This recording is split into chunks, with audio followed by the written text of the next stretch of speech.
Time draws near when wells may dry up without a drop of water. Time draws near when the mountains may burn like balls of cotton. Time draws near when many suns may burn on earth and scorch all that is there. Time draws near when life will breathe only poisonous air. Time draws near when there will be no seed left to grow. I am in part here to offer a challenge to us, and that is that this is a historical moment in which we need to take spirit out of the closet. We need to take our spiritual knowledge and not only celebrate it here, but ask ourselves concretely, how are we going to transform the larger social order so that it embodies the spiritual wisdom that is manifest here? What we have to do as a species, we have to grieve. We have to grieve together our collective pain and suffering, because every tribe represented here. We heard stories earlier today from a Celtic woman, an Irish woman. Every tribe brings their own pain and suffering.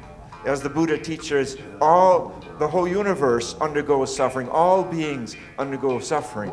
Provider, all things into the night. Oh, great provider of all things to the light. Oh, great provider of all things to the right.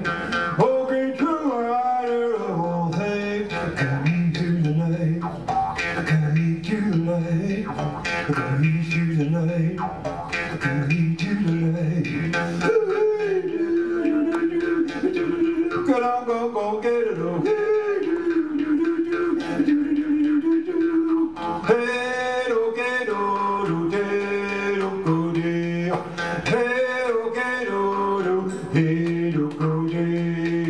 When I think about my own need as a black person in this world, because we cannot separate the great work from the struggle to end white supremacy, because they're all tied together. The sort of the industrialization, the constant striving for ownership and progress. So, I mean, that's why I wanted to talk about being, the motherhood of being, which I think is beyond masculine and feminine.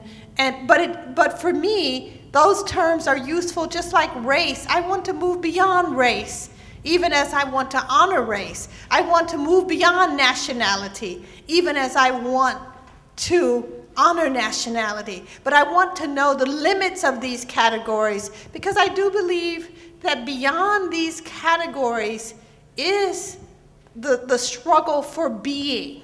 We need to understand the context of human beings and its relationship to all of life, and not really all just animate life or even plant life, but really all the things that support life. And that was the thing that I understand about why we have ceremonies. The ceremonies are to keep us mindful of what it is that our role is in the world. We are not above the plants, we are not above the animals, we're not above the earth, not above anything. We're a participant, and we're a nurturer. We nurture them, and they nurture us. I think what's happening is, for some people, it's a remembering of that very old, ancient knowledge, to remember how to be with Mother Earth, how to be with the plants, how to be with the animals, how to be with all of those other different beings. My friend, American poet Gary Snyder, visiting Australia with some of the Aboriginal folks, and an old Aboriginal man is driving him through the outback in a pickup truck and telling him some stories from the dream time, telling him a story about the Wallaby women who over there met up with some of the kangaroo men, and they got into a big fight. The kangaroos went running on top of that hill, and there they bumped into the green ant people, and some fornication happened. And so the green ants came running down, and he's telling the story so fast that Gary wants him to slow down, so he can follow the story, until suddenly Gary realizes that the stories were, of course, originally meant to be told while walking.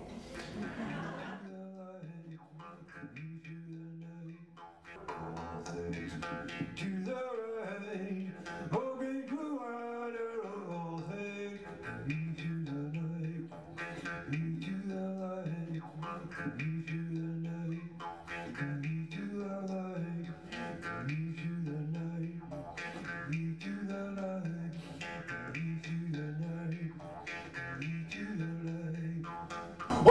provider of all things, me through the night. Oh, great provider of all things, guide me to the light. Oh, great provider of all things, me to the night. Oh, great provider of all things, guide me through the night. Guide me to the light. And I received a vision yesterday in that ancestor ceremony about how that is to unfold. And we're all part of it. The red people, yellow people, black people, the white people, we all have a role to play in it.